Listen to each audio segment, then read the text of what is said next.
Donc le principe, c'est qu'une donation doit être réalisée par devant notaire 931 du Code civil. Mais la jurisprudence est constante, elle autorise, et ancienne, le droit romain, autorise le don manuel. Alors, voilà, moi je recours autant au don manuel qu'à l'acte authentique. Ça dépend de ce que veut le client. Et je vais lui expliquer quels sont les avantages et les inconvénients. Mais attention aux habitudes, attention aux dogmes. Une donation, ce n'est pas forcément chez le notaire. Il y a certaines situations, il ne faut pas que ce soit chez lui. Et d'autres situations, il est impératif que ce soit chez le notaire. Et il y a aussi ce que pense, ce qui n'est pas toujours vrai, mais ce que pense le client. Donc, la donation s'impose pour certains actes,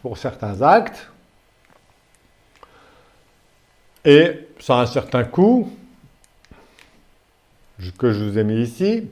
Sinon, on peut recourir au don manuel. Notamment, alors j'ai une incertitude sur le don manuel de part sociale. Alors, je passe. Donc le don manuel, avec un pacte adjoint, je passe. Don manuel d'action, don manuel de part sociale, peut-être. Donc voilà, ça c'est sur le don manuel.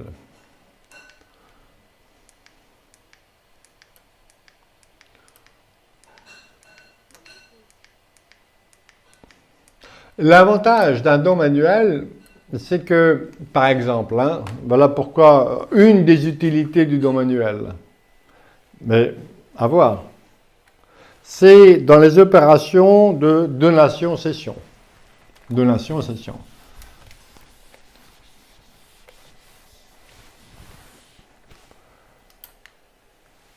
Je vends et je donne.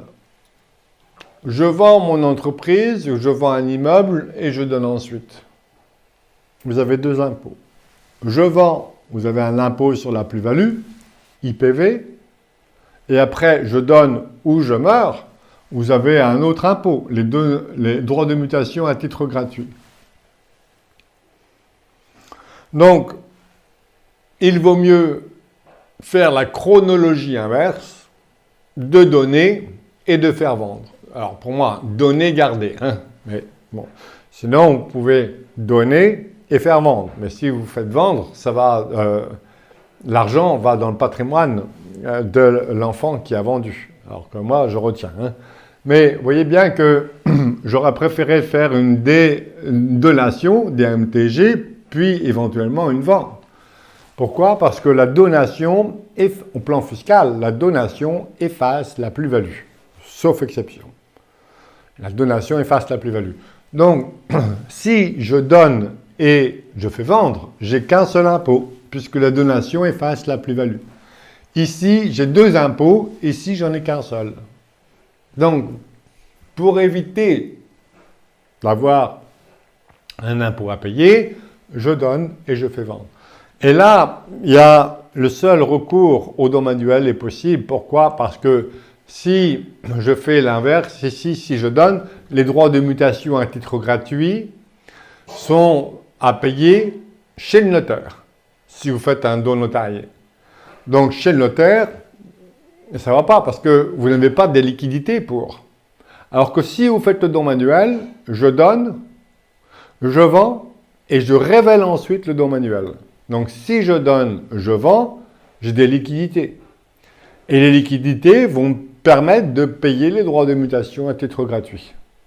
Si c'est une donation notariée, on vous prélève tout de suite les droits de mutation au moment de la donation, et si vous n'avez pas la liquidité, la banque ne prêtera jamais. Donc, c'est impossible de faire cette stratégie-là. Donc, la seule possibilité, c'est de recourir au don manuel. Voilà. C'est une des applications du don manuel. Et on peut, dans un don manuel, faire un pacte adjoint où on va écrire les conditions dans lesquelles j'ai voulu réaliser la donation, comme pour une donation notariée en fait.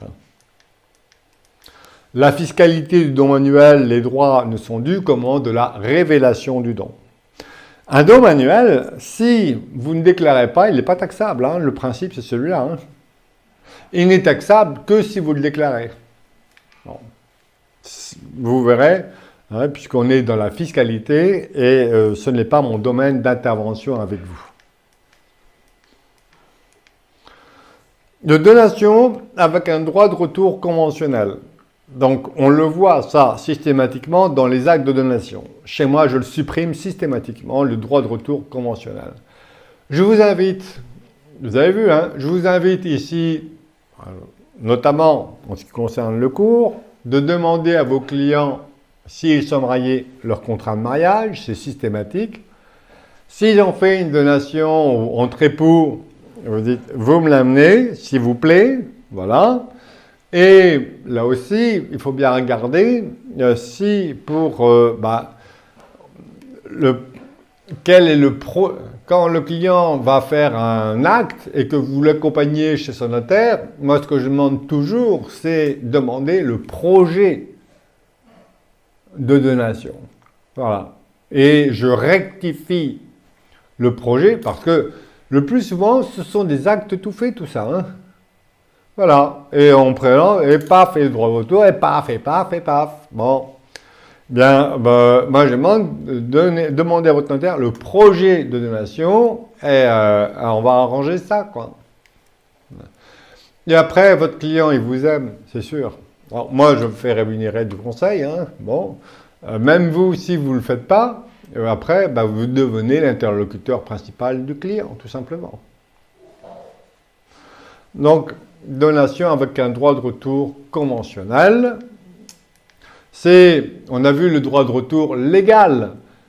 Hein, et donc, le droit de retour légal, il est le suivant, c'est-à-dire que les parents donnent à enfant et en l'absence, s'il n'y a pas de petit enfant, en cas de prédécès de l'enfant, le bien revient. Et on a vu qu'au plan fiscal, pour moi, un bien qui remonte, ça n'a pas de sens. Un bien qui remonte dans le patrimoine du donateur, ça n'a pas de sens. Je préfère que le bien passe ailleurs, ou là, peut-être, enfin voilà. Mais en dernier ressort, s'il n'y a vraiment personne, éventuellement, oui, un droit de retour. Mais sinon, c'est pas bon, un droit de retour. C'est pas bien. Voilà. Donc, je vous ai mis un exemple avec un droit de retour. Anne a 2 enfants, Brigitte et Cyril. Brigitte, elle est bien garnie dans la vie. Anne veut faire une libéralité, une donation. Et Brigitte accepte que ce soit Denis qui soit directement gratifié à sa place parce qu'elle en a assez comme ça. Alors que Cyril est plus fragile, on va dire ça comme ça, mais il est marié malheureusement à Valérie et Anne ne peut pas sentir Valérie. Donc, si Anne fait une donation simple au profit de Cyril, en fonction, on voit bien que si Cyril est marié à Valérie, à un moment donné, Valérie va hériter de par ses droits du conjoint. Anne veut absolument éviter que Valérie puisse disposer d'un patrimoine de son vivant. Donc, elles peuvent très bien faire « je donne à Cyril », et d'ailleurs, ça peut être un droit d'usage sur une habitation, pas forcément sur une résidence. Eh bien, je donne avec un droit de retour à mon profit en cas de décès de Cyril. Et après, je pourrais à nouveau, en accord avec Brigitte, redonner à Denis. C'est nul. Voilà, le droit de retour, chez moi, sauf exception, c'est nul. J'ai d'autres stratégies bien plus intéressantes. Donc, mais ça se fait. On le voit fréquemment. Voilà. Donc, fiscal, je donne en ligne directe, j'ai un abattement de 100 000 €, une tarification qui va de 5 à 45%. Cyril prédécède, le bien retourne à Anne, il n'y a pas de droit de mutation à titre gratuit, des MTG. Et si Anne retransmet à Denis, on va avoir une ligne directe entre Anne et Denis avec un abattement qui n'est pas de 100 000 euros aux petits-enfants mais de 31 000 euros. Et on va avoir une taxation de 5 à 45%. Et on va imputer les droits qui ont été payés lors de la première transmission en faveur de Cyril. Donation avec réserve d'usufruit, tout le monde fait ça, pas moi. Sauf si le client est jeune et très riche. Parce que l'avantage d'une donation au dernier vivant, il est purement, d'une donation de la nue propriété, c'est purement fiscal. C'est pour réduire la droit de mutation, la base taxable, le droit de mutation à titre gratuit. Vous avez vu le démembrement de propriété ou pas? Pas encore. Bon. Donc, il y a une réduction de la base taxable qui est calculée en fonction de l'âge de l'usufruitier. Voilà. Et tout le monde, et d'ailleurs, il y a certains professionnels du patrimoine qui systématiquement commencent par du démembrement de propriété. Il faut regarder. Alors, c'est vrai, mais chez moi, alors moi je m'occupe de chefs d'entreprise, mais je ne donne jamais, je ne commence jamais par une donation nue propriété de l'entreprise dès lors que j'utilise le pacte du travail-transmission. Le pacte du travail-transmission d'entreprise qui permet aujourd'hui de pratiquer un abattement de 75% de la base taxable, le droit des mutations à titre gratuit. Je transmets une entreprise avec un Dutreil. La base taxable n'est pas de 100, la valeur de l'entreprise, mais de 25. Incroyable. Voilà. C'est un péché que de ne pas utiliser un pacte Dutreil, mais je ne commence jamais avec du démembrement de propriété parce que les pouvoirs de l'usufruitier doivent être statutairement limités à l'affectation des bénéfices. Or, ce qui intéresse le chef d'entreprise, c'est le pouvoir. Donc, non. Donc, on dit oui, comme ça, vous gardez le... Je suis très prudent à l'égard de l'utilisation du démembrement parce qu'il est proposé par tout le monde, tout simplement. Et donc, quand vous allez voir les inconvénients, on ne vous le dira peut-être pas, mais allez voir sur les vidéos, hein, je crois que j'ai une vidéo de 6 ou 7 heures sur le démembrement de propriété, et je dois commencer par le démembrement, c'est bien que ça n'existe pas, parce que, vous créez des espérances de vie et de mort sur l'usufruitier, pour être plein propriétaire le plus rapidement possible, 2, l'incertitude sur le montant des revenus, 3, la perte des pouvoirs de gestion, 4, 5, 6, 7, voilà, bon, j'ai 7 inconvénients, alors, il faut regarder. Donc, vous voyez, il faut, ça peut être bien, hein, ça peut être une belle technique. Hein. J'enseignais à un moment donné à Clermont-Ferrand, hein, ils m'ont viré forcément, parce que vous voyez le discours, les spécialistes du démembrement, et moi les spécialistes de rien du tout. Je suis spécialiste de rien du tout.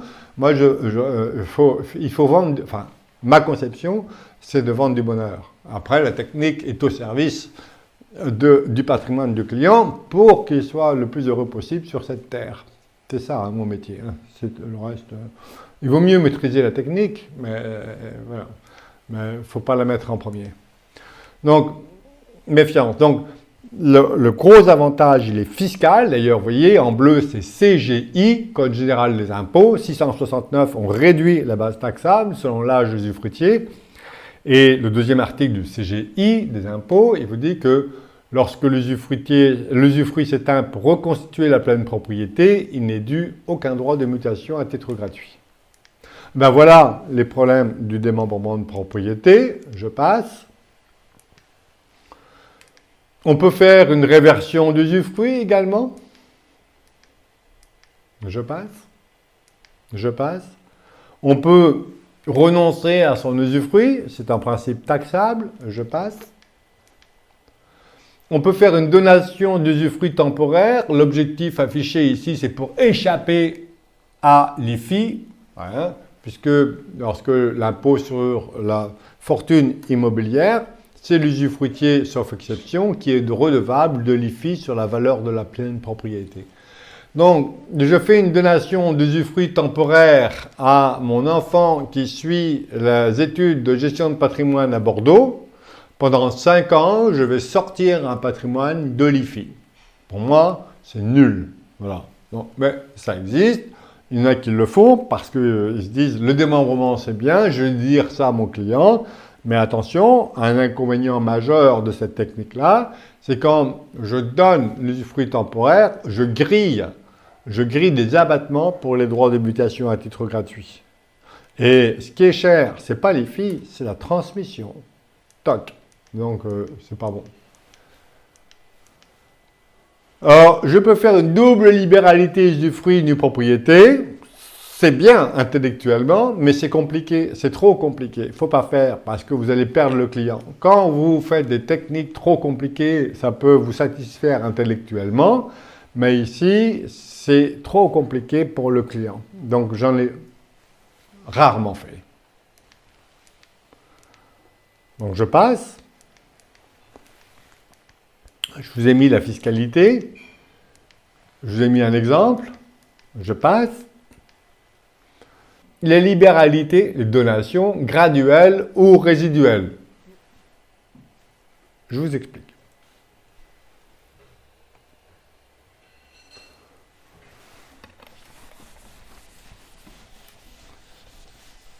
Graduelles ou résiduelles. Donc, ça fait intervenir, on va simplifier, 3 personnes. On a le disposant, celui qui a le pognon. On a un premier gratifié, par exemple, et un deuxième gratifié. Alors, la libéralité, la donation résiduelle ou graduelle peut être un moyen pour couper. Alors, pas couper, pas déshériter ses enfants, puisqu'on a vu qu'ils ont droit à la réserve héréditaire, mais pour déshériter, éventuellement, ses descendants. Incroyable. Est-ce que le législateur l'a vu, ça? Parce qu'en principe, tout ça, il ne veut pas. Hein, il ne veut pas en entendre parler. Eh bien, on va voir que la libéralité, comme toutes les libéralités, c'est avec qui couper. Hein. Qui punir et à qui profite le crime. Je veux avantager mon conjoint, avec qui il veut couper avec ses enfants, voire ses petits-enfants, donc je sais comment couper. Tout simplement. Avec qui couper. Toutes les techniques de donation, c'est avec qui couper. Donc, technique très intéressante. Je donne à premier gratifié, moi disposant, je donne à premier gratifié, à charge pour premier gratifié de transmettre à son décès à un deuxième gratifié. Donc graduel, donation graduelle et résiduelle. C'est la même technique, sauf que dans la graduelle, je vais imposer une charge. La réserve doit être transmise libre de charge. Je ferme la parenthèse. Je vais imposer la charge à premier gratifié de conserver le bien. Il devra conserver le bien, mais il devra le transmettre à deuxième gratifié. Alors que résiduel, le résidu, je n'impose pas à premier gratifié de conserver le bien. Il doit simplement le transmettre à son décès. Il peut tout consommer. Graduel, conserver et transmettre. Résiduel, transmettre ce qui restera. La charge de conserver pour la graduelle ne peut s'imposer qu'au premier gratifié, jamais au second gratifié. On ne peut pas imposer au second gratifié à son tour de conserver le bien. Donc, je transmets à premier gratifié et il le transmettra à second gratifié. Alors, au plan civil, il y a des particularités, c'est que le deuxième gratifié, il est réputé recevoir non pas du premier gratifié, mais au plan civil et au plan fiscal, il est réputé recueillir directement le bien du disposant. Donc pour le calcul de la réserve héréditaire, pour le calcul du rapport, tout ça, c'est par rapport, et aussi au plan fiscal, eh bien, ça s'apprécie au niveau du disposant. Regardez ce qui se passe sans donation graduelle ou résiduelle. Si je transmets, je donne le bien premier gratifié, j'ai DMTG. J'ai DMTG 1. Premier gratifié décède, le bien passe à deuxième gratifié. Ici, ce sont des frères et sœurs. Donc, normalement, sans libéralité graduelle ou résiduelle, j'ai des DMTG2. Et la fiscalité, c'est 45%. Ici, j'ai un abattement de 100 000 et un prêt de 5 à 45. Alors que, vous voyez, paf, paf, oula, ça revient cher. Hein? Alors que non, si ma libéralité est graduelle ou résiduelle, ma donation, on va calculer les droits ici 1, mais au premier décès, quand premier gratifié va décéder, bien, deuxième gratifié, il est réputé recevoir le bien directement du disposant.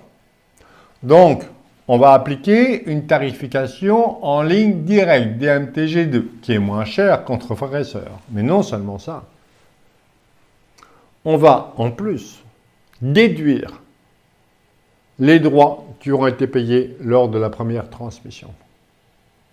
Donc, on va faire DMTG1, DMTG2 moins DMTG1. Vous voyez bien que si la fiscalité ne change pas, si la valeur du bien ne change pas, DMTG2 égale 0. Vous vous rendez compte? Donc, on n'a plus que un droit de mutation à titre gratuit, au lieu de 2. C'est redoutable. Donc, vous voyez bien que la libéralité graduelle et résiduelle devrait être généralisée, en fait. Voilà. C'est ce qui n'est pas fait. Dommage. Enfin, c'est comme ça. Et vous voyez bien que, regardez ensuite avec qui je coupe. Avec qui je coupe.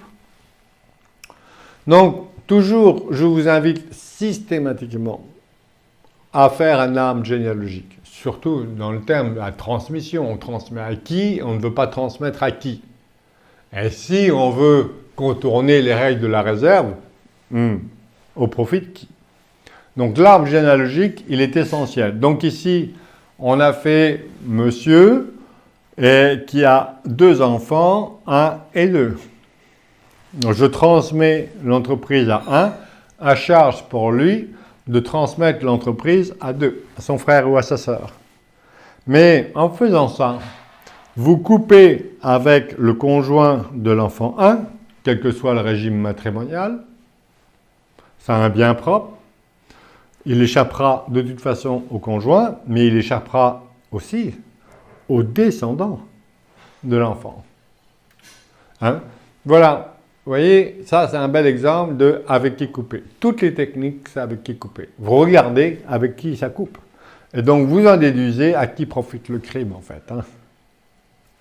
Alors, vous voyez bien que ici, si on utilise la technique de la donation résiduelle ou graduelle, on respecte les règles de la réserve héréditaire, certes, mais vous voyez bien que vous déshéritez déjà vos petits-enfants. Alors la vie, en général, est l'inverse. Hein.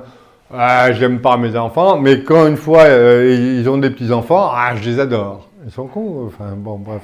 On peut se poser la question. Hein. Quelquefois, nos parents ont été odieux avec leurs enfants, et puis avec leurs petits-enfants, c'est son papa gâteau.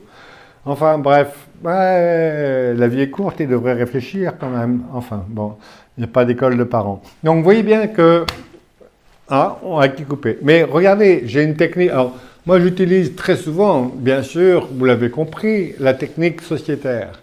Société civile, notamment. Alors, vous avez aussi une vidéo de 7 heures sur la société civile sur ma chaîne YouTube. Hein. Profitez-en, je donne. Après, est-ce que vous avez... voilà, 7 heures, il faut avoir envie de l'écouter, Royal. Hein. Enfin bon, ça je comprends que ça fatigue. Hein. Donc, mais vous voyez, j'utilise par exemple, c'est un exemple, les libéralités résiduelles avec des sociétés civiles. Par exemple, si c'est un patrimoine privé ou des SAS. Pourquoi? Parce que je garde tout. Regardez comment on peut transmettre et tout garder en fait. Hein. Vous voyez que, d'ailleurs, je vous ai dit que le régime matrimonial ou le contrat de mariage, c'est nul, dès lors que l'objectif, c'est de transmettre à mes enfants. Puisqu'on a vu que si vous transmettez à votre conjoint, c'est ce que vous ne transmettez pas à vos enfants. Donc, Mais regardez avec la société civile, vous arrivez à conjuguer les deux objectifs et de transmission et de protection du conjoint. Pourquoi? Parce que si, alors je fais des parts de préférence, hein, si je fais, par exemple, je transmets 99% des parts à mes enfants, c'est ma façon de procéder, surtout si la société emprunte. Elle ne vaut rien. Donc je fais rentrer les enfants au capital de la société à 95-99% à un coût zéro.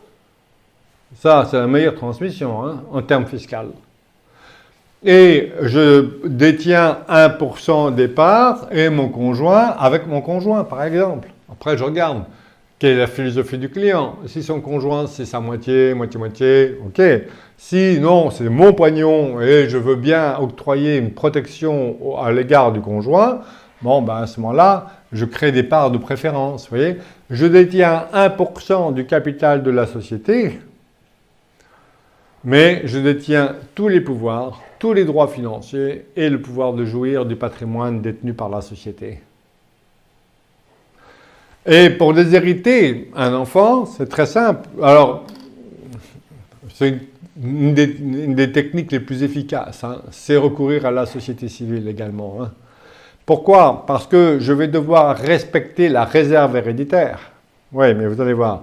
Vous voyez bien que dans le cas d'une donation entre époux, lorsque le conjoint opte pour l'option 1/4, 3/4, les enfants n'héritent que de la nue propriété. Et ils attendent, papa, tu meurs quand? Ou maman, tu meurs quand? Puisque si j'ai fait en plus un usufruit successif, ouais. Vous voyez que, alors je ne vais pas pouvoir leur donner à l'enfant parce qu'on dit que, allez, déjà les relations sont mauvaises. Donc il ne va pas accepter la donation. Donc je ne vais pouvoir transmettre que par testament. Il ne peut pas refuser un testament, ou alors il refusera son décès, mais ça c'est son choix. Mais regardez, si je fais un testament sur des parts de société civile en nue propriété, nu propriétaire des parts, peut-être qu'un jour il recevra l'usufruit, ou l'usufruit ira à mon conjoint, vous voyez? Donc il n'héritera qu'au second décès. Donc moi, tant que je suis là, il n'aura rien.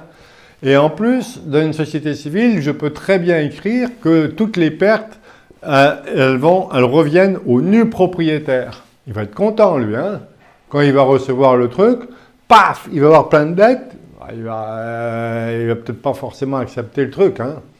Mais s'il est nu propriétaire, vous voyez que tout ça, je prévois les assemblées. Il n'y a pas d'assemblée chez moi, il n'y a que des consultations écrites, vous voyez? Donc, il devient, à mon décès, il est légataire, il reçoit un testament de la nue propriété des parts, dans lequel il n'a aucun pouvoir de décision, dans lequel il n'a aucun droit aux dividendes, dans lequel il n'a aucun pouvoir. Vous voyez bien que j'ai respecté les règles de la réserve, mais il n'a rien. Il n'a strictement rien. Vous voyez? Et même s'il devient plein propriétaire à un moment donné, c'est pas grave, puisque tous les pouvoirs sont concentrés sur ces 1%-là, qu'il n'aura jamais. Parce que je l'ai exclu des 1%. Peut-être que les 1% iront aux frères et sœurs. Vous voyez, je peux mettre la zizanie c'est mettre la zizanie dans les familles, ça. Hein. Mais vous voyez bien que j'ai complètement froissé, j'ai complètement contourné les règles de la réserve. Il a sa réserve, elle s'exprime sur la nue propriété. Au décès du conjoint, il devient plein propriétaire, mais plein propriétaire de parts qui ne donnent rien. Donc, mais j'ai écrit que dans les statuts, toutes les parts ont les mêmes valeurs. Et j'explique pourquoi. Vous voyez, ça c'est la méthode la plus redoutable pour contourner les règles de la réserve. Hein. Il y en a d'autres, on va le voir. Hein. Mais celle-là, elle est indiscutable, quoi.